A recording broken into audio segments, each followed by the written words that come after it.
feeling overwhelmed, feeling tired, self-doubt, angry, irritated, frustrated, not sure if this is going to move on or no, feeling happy, feeling joyous, feeling like this is finally working out. Growth Tribe, for a very large part of my entrepreneurial journey and my motherhood journey, I have let emotions govern how my day is going to kind of go about. Till one day I decided that it was time for emotions to take a backseat and for practicality to take over. Let's dive deep into this. I'm going to share stories about Hiloni when she was in the initial years of running a business. There were so many days when I would let emotions dictate how my behavior was. Whether I was, dealing with employee issues like leaves or work not being done properly, I would get too angry. I would focus more on the anger rather than communicating correctly. I felt that I needed to use that force of voice to get my point across. Even with, how I dealt with certain clients that were kind of being too iffy with their feedback, or if I had to go in for a new pitch, the outcome of that new pitch would greatly impact my mood, my feelings, which basically just meant that I was approaching everything with an emotion first angle. Fortunately or unfortunately, I carried that with me when I became a mom, right? Because motherhood is anyway so overwhelming, especially if you're a first time mom. You think too much, you're like in the middle of so many things, you don't know what's happening, and it's very easy and very normal for emotions to take over.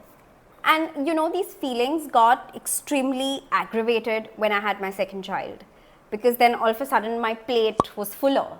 I had one kid that was 2 years old, I had a newborn, I had work that needed attention, even though I had kind of set up processes at work which would require minimum intervention on my part, like maybe 3 hours, 2 hours of focused work, and then the team was capable enough to take it all up themselves. But it was still too much. Like 2 kids under 2 is a lot.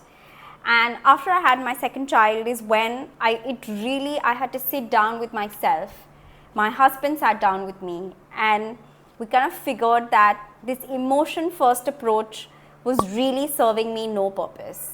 It was not helping me. In fact, it was stopping me. It was making it impossible for me to function in a way that would help me do justice to all the roles that I was playing.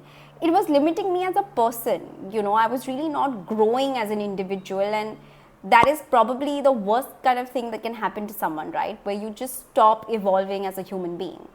That's when I decided that emotions, feelings have no role to play in entrepreneurship or in motherhood. Yes, we need to be empathetic. Yes, we need to be patient and kind. But no decision and no work can be done with an emotion first approach.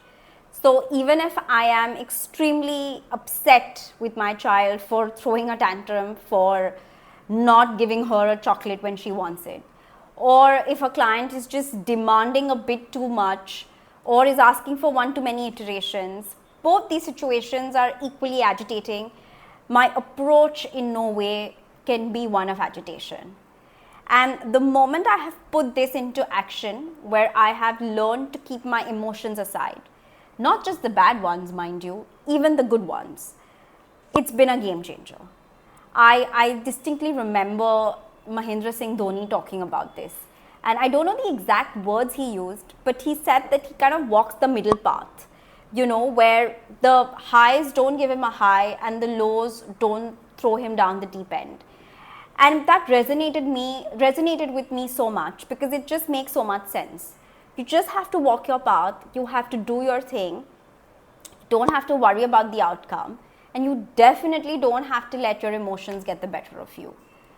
I know while I'm saying it that it all sounds very easy, but it's extremely difficult to practice.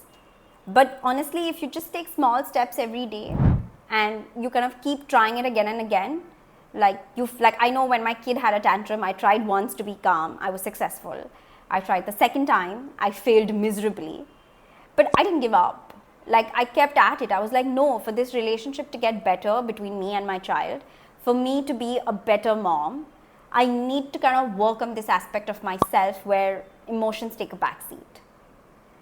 Growth Tribe, we are here on this journey together to better ourselves, to be able to motivate one another to fulfill our ambitions, and to be great moms, if I can say so, while we are at it. I would love to hear your thoughts on this. Thank you for watching. At Honestly Same, I'm building a community of women who are dancing to the tunes of life. They are juggling motherhood with ambition. If you find yourself in the same boat, if you want to hear stories about women who are going through the realms of motherhood and trying to figure out entrepreneurship and build their own professional identity, then this channel is for you. Hit subscribe.